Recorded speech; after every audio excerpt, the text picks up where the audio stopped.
About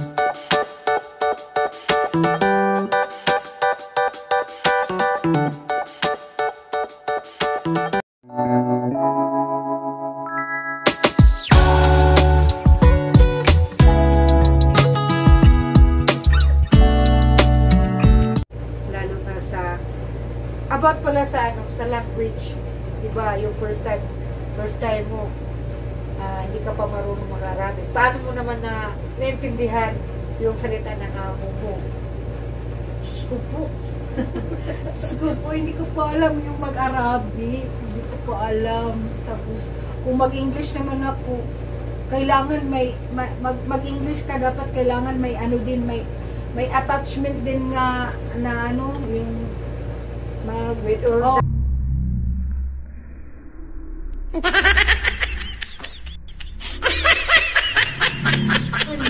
kasi para maintindihan niya, kasi hindi kami magkaintindihan, kasi hindi, kung mag-English din ako, hindi din nila maintindihan. Kung mag-Arabic naman sila, hindi ko din maintindihan kung anong ibig sabihin nun.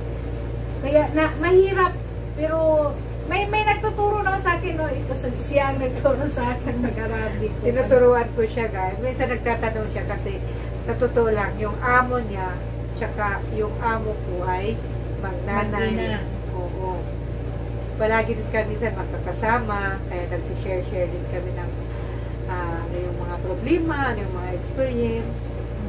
Kaya ngayon guys, nalalaman nyo na bilang isang OFW dito sa Saudi, maka-experience talaga ng mga ganyan. At masasabi ko rin guys, na kahit naman pa paano, maswerte na kami sa mga amo namin kasi nakakain naman at saka sinasahuran naman ng sakto.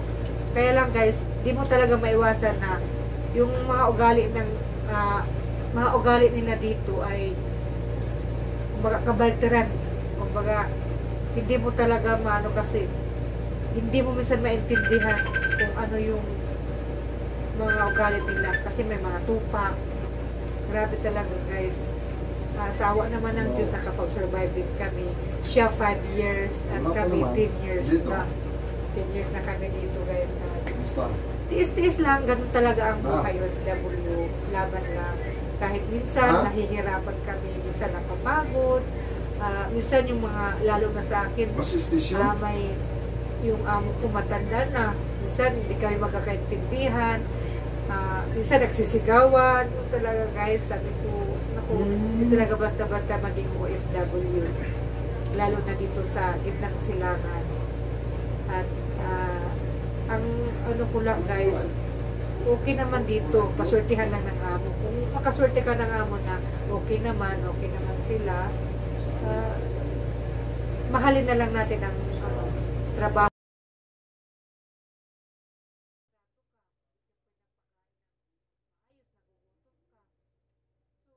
Wala na akong problema guys.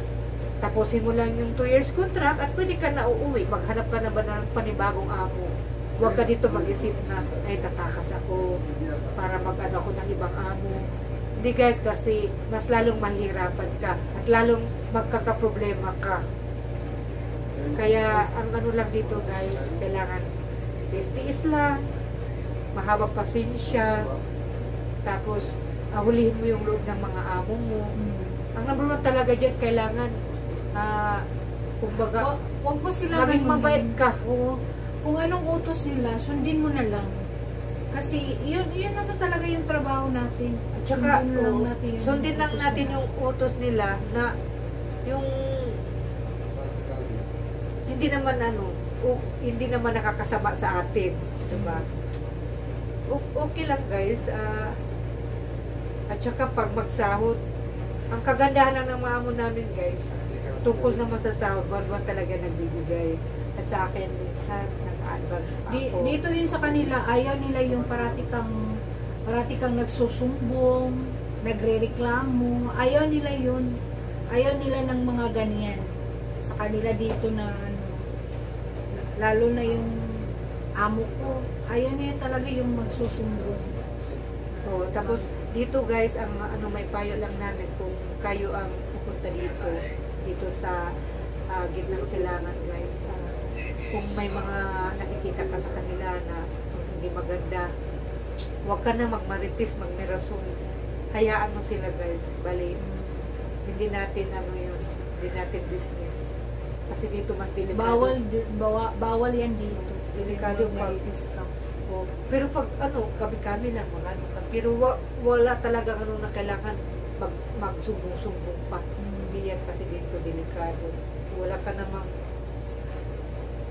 Nasa minsan kontrata yan na minsan bawal ka makukulong pa. mangialam sa buhay nila. Kasi ano lang, pinunta lang natin dito is trabaho lang.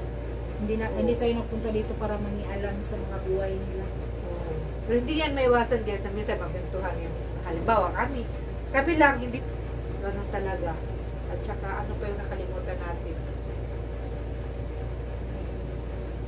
Tungkol naman guys sa ano, dito sila pag mga halimbawa magbakasyon ka after 2 years magbakasyon ka, kung gusto mo naman mag-straight, pwede mo naman kunin yung back and forth na plane ticket, tapos vacation fee, bibigyan ng vacation pay, bibigyan naman nila yun. Yun lang. Pero depende din sa amo kung ibigay. Yung sa amo natin, di ba binibigay? Pero yung sa amo ko, binibigay talaga niya. Yung sa amo niya, binibigay. Ano, Sa amin din, mga binibigay benefits naman. niya, mga benefits ko talaga. Binibigay din naman niya. Ang kagandahan lang sa kanya guys, kasi yung amo niya, every 2 years talaga, nag-increase talaga yan.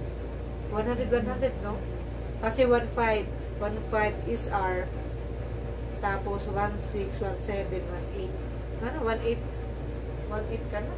1.8 na siya. Yun lang ang ano, sa amo niya. Diba? Okay din yun. Kaya, yun lang guys. May susunod pa kami. Sinishare na lang video. namin yung ano, kumbaga experience namin dito. Nagmamaritisan lang. At saka, kung meron kayong mga tanong guys, paki-comment na lang at sasagutin niya na. Pasensya na kung bulol-bulol kasi hindi man kami marunong magtagalog. Dito na lang guys. Bisaya man kami. Dito na lang. Bye-bye. Thank you for listening sa mga maritisan namin. Sana hindi kayo magsawa sa panonood. Ayun. Yun lang. Bye-bye.